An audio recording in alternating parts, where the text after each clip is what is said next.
New videos emerging from Iran show a country on edge and a protest movement entering a far more dangerous phase.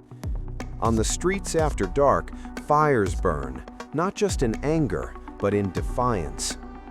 In western Iran, footage shows protesters setting a Shiite seminary ablaze in the city of Farsan. In Khuzestan, a statue of Qassem Soleimani, the powerful IRGC commander killed in a U.S. drone strike, is torched on the eve of the anniversary of his death. In another unprecedented scene, videos show demonstrators burning copies of the Quran and Shia prayer books during overnight unrest, a move that strikes at the very ideological core of the Islamic Republic.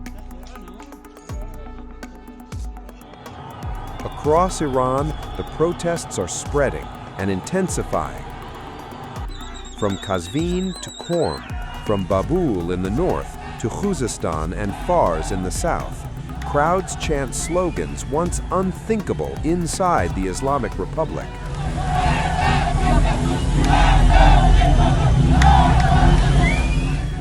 Death to the dictator.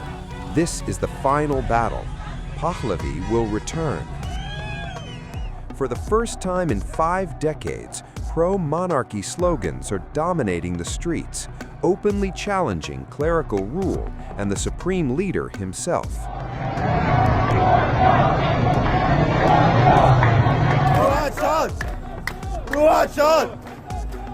At least 6 protesters have been confirmed killed in clashes with security forces, with reports of more deaths emerging from other cities.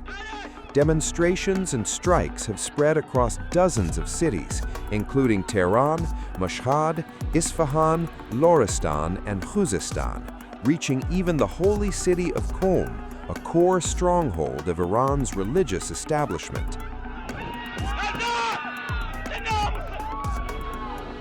Outside Iran, the reaction is swift and politically charged.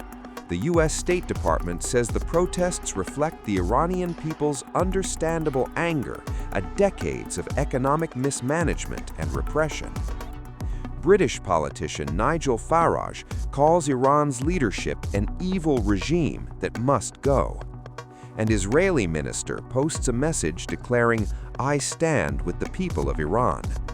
A U.S. senator says the regime's weakness has been exposed and claims the Ayatollah's days are numbered. Meanwhile, Iranian authorities remain silent on the growing death toll, even as fires, slogans, and chants light up the night. As Iran enters a 6th day of protests, one question now hangs over the country. Is this another crackdown or the beginning of a historic rupture? Anger is spilling onto the streets of Iran, and it is turning deadly.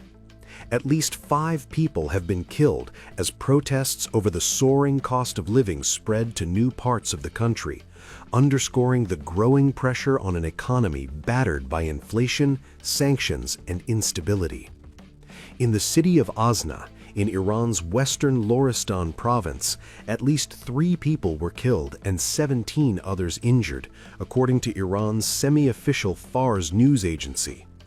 Videos circulating online show a city gripped by chaos, objects burning in the streets, the sound of gunfire echoing through the night, and crowds chanting, "Shameless, shameless."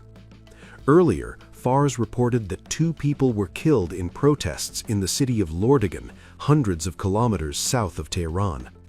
There, demonstrators reportedly hurled stones at government buildings, including the governor's office, a mosque, the town hall, banks, and the Martyrs Foundation, before police responded with tear gas. Other footage shared online shows demonstrators clustered on darkened streets, punctuated by bursts of gunfire in the background. Iranian state television also reported that a member of the security forces was killed overnight in the western city of Qudasht.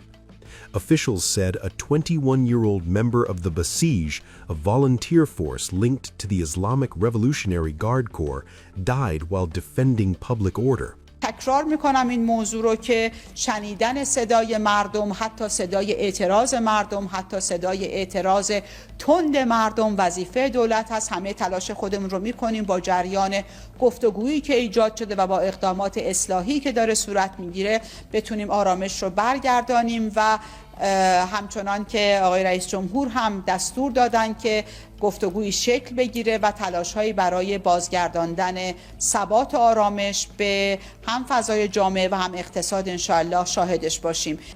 The unrest began days earlier when shopkeepers and merchants launched protests over the government's handling of a collapsing currency and runaway prices. Inflation is estimated at around 40%, squeezing households already struggling to afford basic necessities. This wave of protests comes at a critical moment for Iran. Western sanctions continue to hammer the economy, while airstrikes by Israel and the United States back in June targeted Iran's nuclear infrastructure and senior military leadership, heightening national tension. An Al Jazeera report says authorities appear more cautious than in past crackdowns. Officials insist they are seeking solutions to ease economic pain rather than immediately resorting to force. Iranian President Masoud Pezeshkian has acknowledged what he called protesters' legitimate demands, urging swift government action. If we do not resolve the issue of people's livelihoods, he warned on state television, we will end up in hell. We are engaged in a full-scale war. Right now, the enemy has placed most of its hopes on knocking us down through economic pressure. You cannot conquer a nation with bombs, fighter jets, or missiles. To defeat us, they would have to come and face us on the ground.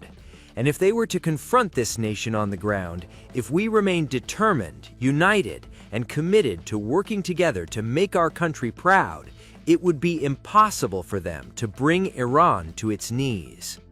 The government has promised dialogue with trade unions and merchants, but warnings have also been issued.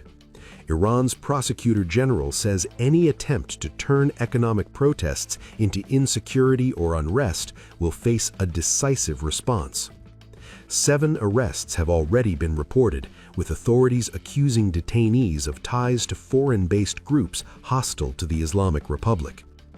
Iran has seen this pattern before, most notably during the 2022 and 2023 protests following the death of Mahsa Amini, a 22-year-old woman who died in police custody after being arrested for allegedly violating Iran's strict dress code for women.